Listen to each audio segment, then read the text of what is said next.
Hello and welcome to the Cultured Bumpkin. On this episode, I'm going to talk to Nick Tuckett. He's from the UK, and he's just an awesome guy. I met through my brother, Jesse, and he's come over here a couple times. We've hung out. He's a real Renaissance man. So even though he is a giant, he's a huge guy, lots of muscle. He owns a gym. He's into jiu-jitsu, and he plays rugby, and he could beat you up. He could beat me up. He's also a gentle giant. You know what I'm saying? He has great capacity for just being cool. And that's what I love about him. A guy of a wide range of interests, and I just think that makes anyone cooler, is when everything you're genuinely interested in everything that is around you, and you love to learn. This is Nick. He's awesome. And today on this podcast, we packed into my little studio, which is only a one-person studio, but we had, over 500 pounds of humanity in this little space. And, we just talked about theater. So here goes. Oh, and Nick, if you're listening on Spotify, I love you, buddy. And I can't wait to come to the UK and have you show me around, especially to Miss Jane Austen's birthplace. I cannot wait. Okay, welcome to the Cultured Bumpkin. I'm Jake. I'm Nick. And tell us where you're from, Nick. So I live in the southwest of England in a town called Swindon, which is kind of in the middle of, I'm about an hour away from Bath, an hour away from Oxford, and an hour away from London in various directions. Very cool. Yeah, it's a cool place to live. So what is, excuse me, we've talked about Jane Austen. Yeah. Jane Austen's stomping grounds, how far away are they? What are they like? So Bath, where she wrote a couple of her works and was inspired for, I can't remember which one it was, and the Jane Austen Visitor Centre is Bath, which is 25 minutes on the train for me. Winchester, where she lived and where she was buried, is just over an hour's drive. Her tomb is Winchester Cathedral. I was actually there 2 weeks ago. Really? Yeah. That's I think I sent you the pictures, didn't I? Yeah, it was like they had a whole special exhibit on, and they had a handwritten letter, and I sent you the pictures of it. I can't remember the name of it. It's going to do my head in. But they had the original handwritten letter, didn't they? Really? I sent you the picture. Yes. Yeah. That is cool. Beautiful handwriting and all that. Yeah. Nick also sent this over for me. I was bragging about it a while back, showing it off. And this is beautiful. Thank you very much. You're welcome. Thank you. Thank you in person. I got that in Laycock, which is a small little village where they filmed various scenes of Pride and Prejudice and some other bits and pieces. Yeah, the details are escaping me right now. Okay. But yeah, that's cool. Definitely where I got it from. Yeah. That's so cool. Jesse had showed me some pictures of like a little gift shop. And but this is just the complete novels of Jane Austen. It's just gorgeous. I love it. So before we talk about theater, what are your you're in the gym, you do rugby. Yeah, I own a gym and work out a fair amount. We've just been to the gym and had a great session. So sorry that you're stuck in a small room with me before I showered. Play rugby recreationally. Box, kickbox, wrestle, Brazilian jiu-jitsu, so quite like combat sports. I used to fight MMA professionally 7-8 years ago. That was my last good sanctioned professional bout. But yeah, that's everything I do in a nutshell. That's really cool. Yeah. Nick you're 6'5".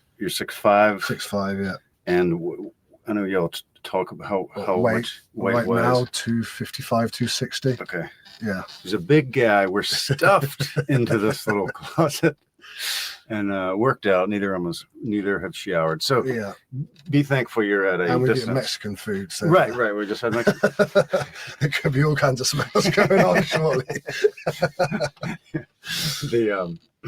So I think when you see a guy like Nick, he's great big guy, you don't think theater, Renaissance man, classic literature. And yet, I mean, these are the kind of gifts he gives. How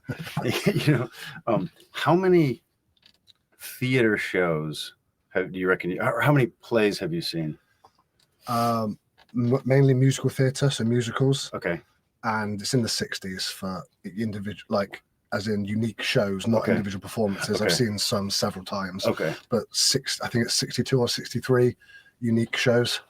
Wow. And what sort of genres? I mean, musical theater, but like, what would they range from? Everything. So the last one I went to see was Elf the musical, that's just reopened on the West End. I went with Jesse, your brother, to see Les Mis in August. I went with my girlfriend Tara just after that to see the closing of Great Gatsby, which is phenomenal. Highly recommend it. I see Oliver recently. I went to see Mean Girls, the musical, in February, March, I think. I've been to see Six the musical a couple of times this year, which is based the story of Henry VIII's six wives from his perspective. From their perspective. It's very funny. Great show, great soundtrack. But yeah, anything really. I went to see The Mousetrap, Agatha Christie. 2 weeks ago. You remember you mentioned that. So I'll go see anything and try it out once. Have you ever seen Hamilton? Yes, I've seen Hamilton 3 times on stage, and recently I went to the cinema to see the Hamilton, the 10-year anniversary of the original screening. I really like that one. Good deal. I've never seen it because I like history, and I'm kind of afraid that I'm like, I'm going to hate this because I won't be able to enjoy the musical. I'll be thinking about, that's not how it happened, and I don't know if that's how it would be because I'm not always like that, but sometimes I am, and so I haven't seen it, but maybe I should. I mean, it's on Disney Plus, I think. If you wanted to see the stage version, if you wanted to see it without having to go to the theatre. But I watched it once, and I didn't really get it because I didn't know much of the history, because it's obviously very prolific US history. But in the UK, I'd never heard of Aaron Burr or Alexander Hamilton or any of those like pivotal characters. Obviously, I'd heard of George Washington, and the whole Revolutionary War, which is the start of the play. But I did some reading about the individuals, and then I went back to see it 2 weeks later again, and it made a lot more sense. And I enjoyed it much more, rather than just the music being good. It's a very well put together and produced show. I understood the story more. And it was from a very basic reading the Wikipedia pages and stuff. There didn't seem to be loads of inaccuracies. Don't quote me on that. It gave you a better idea of what was going on. But it doesn't explain a lot of the like I think you would. It assumes you know some of the background. I think. I see what you mean. From an English perspective, not a clue. But then, it's good. Very good.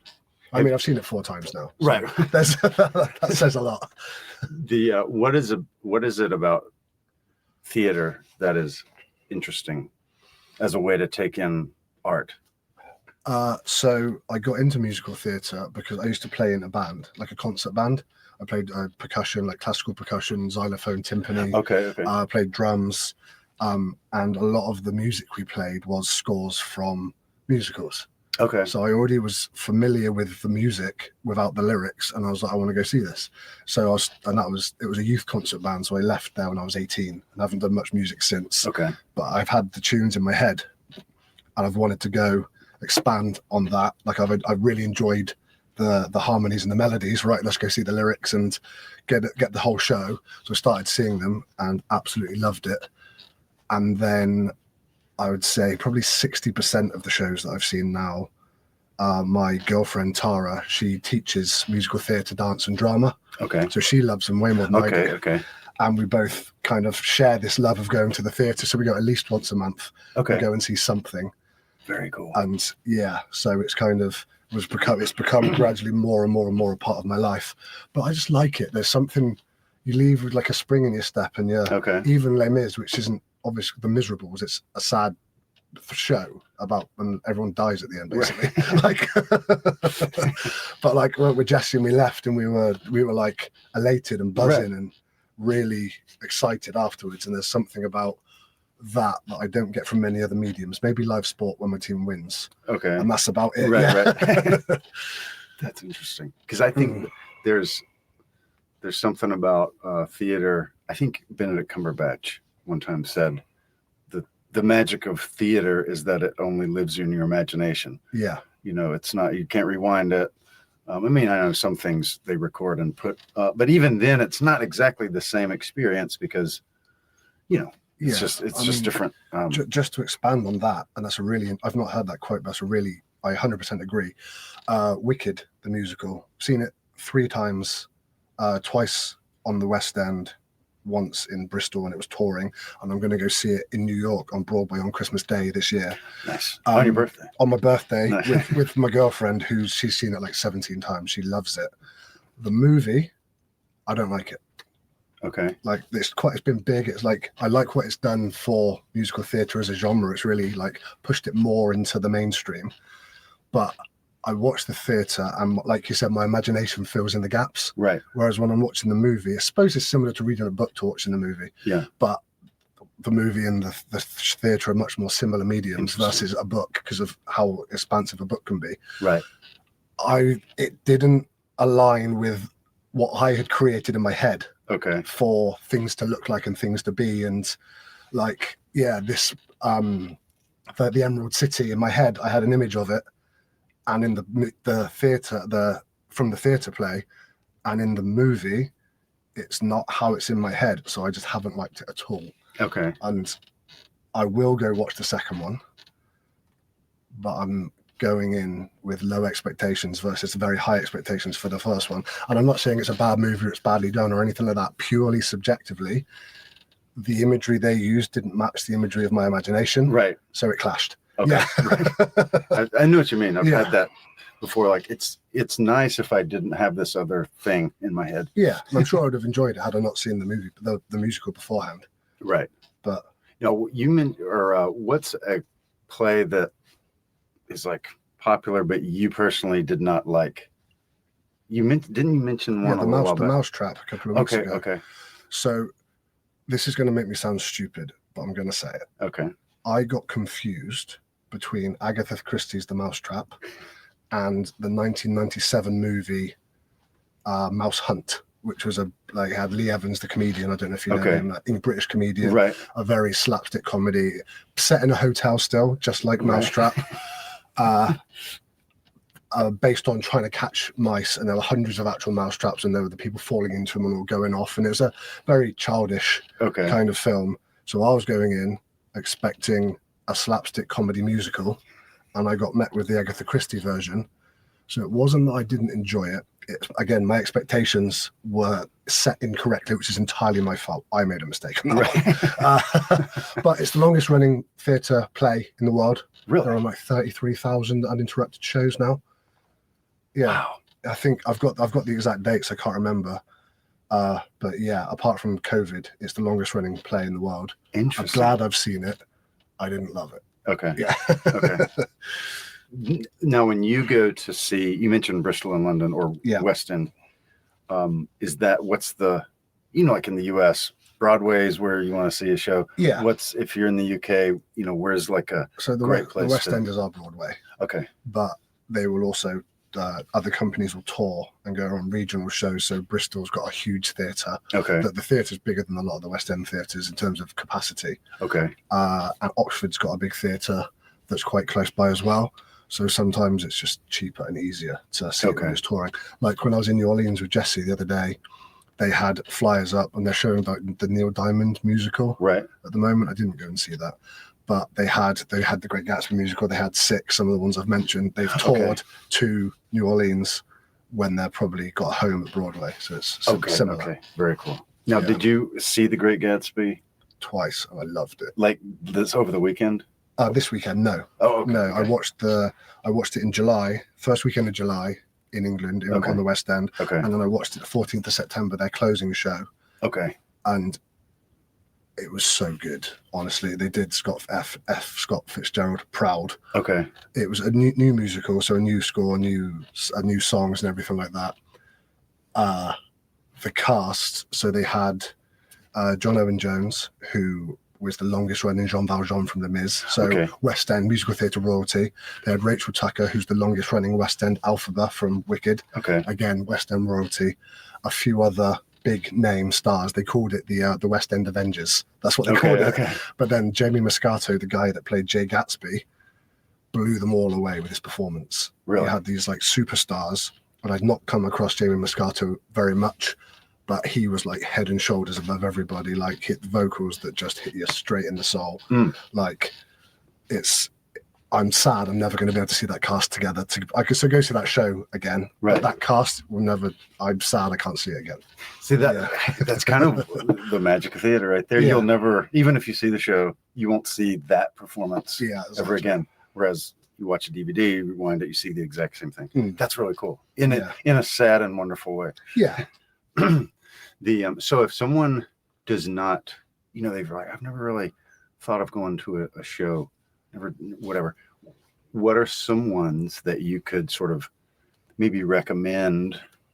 So I took one of my friends to his first musical, maybe I think it was 3 weeks ago. Okay. We went to see The Book of Mormon. Okay. Which is a comedy. You've got to have a bit of a thick skin. Some of the jokes are a bit close to the bone. If you're not a fan of blasphemy, maybe it's not for you. But very well humored. I mean, it's written by the same guys that do South Park and Team America World Police. Is it? I didn't know. Written by Matt Parker and Trey Stone. Is that the one? Irreverent. Trey Parker and Matt Stone. On a good day. Yeah, it's very toward everything. They find all the stereotypes and they portray them like look, the African village with the dead cow in the middle and all the people wearing rags and the evil warlord shooting people. And I mean, am I allowed to swear on this show? Oh, you can if you want so to. The general, plug your ears if you don't like swearing. The general's called General. So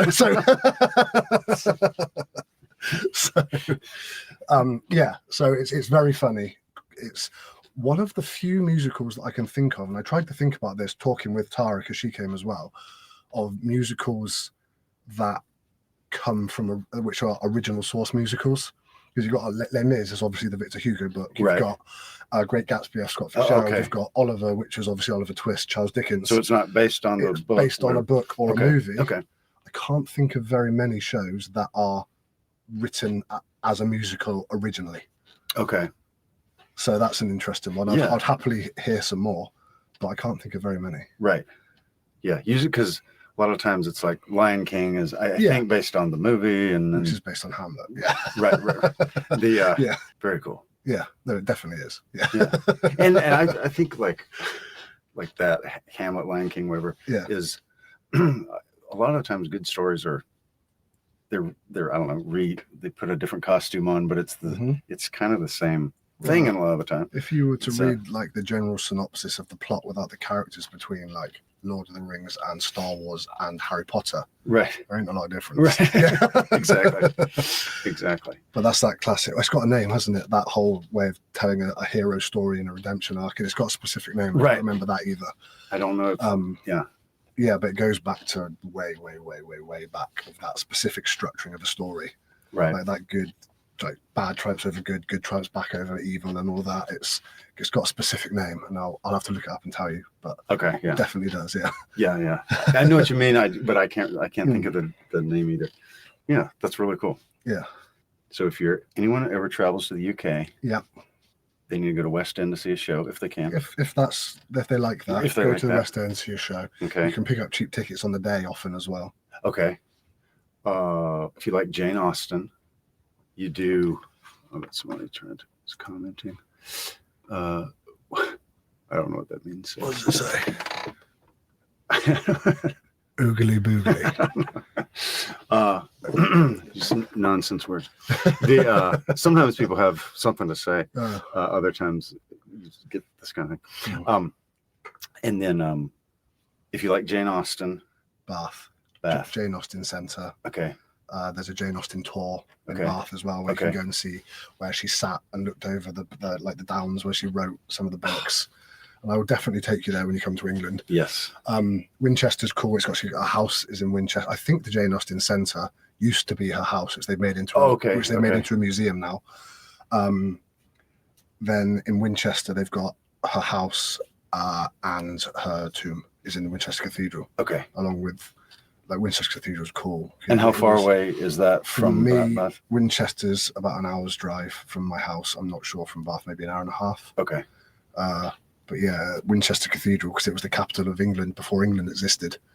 Really? When it was Wessex and Mercia and Right. Northumberland. Yeah. Yeah. In, like Or, East like, Anglia or whatever. Yeah, and all of that. So King Canute is buried in. Oh, you were is mentioning buried in Winchester, or he's got a memorial, and his Queen Emma. I saw her bones the other day at a special exhibition as well. Really? From the Canute, the one that tried to command the waves. Right. Or have you heard that story? Tell us. I know I've heard of that one. He was started in like 1016, something like that. Yeah, he was Viking. Okay. Oh, right. And Queen Emma was either married. It was Ethelstan or Ethelred, one of those ones.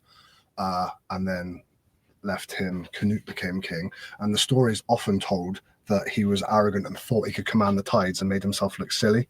But I've recently read that he was showing that gods were more powerful than kings, and no matter how hard he commanded the tide, God was still going to make the waves come in. Interesting. And he couldn't stop it. Okay. So he wasn't.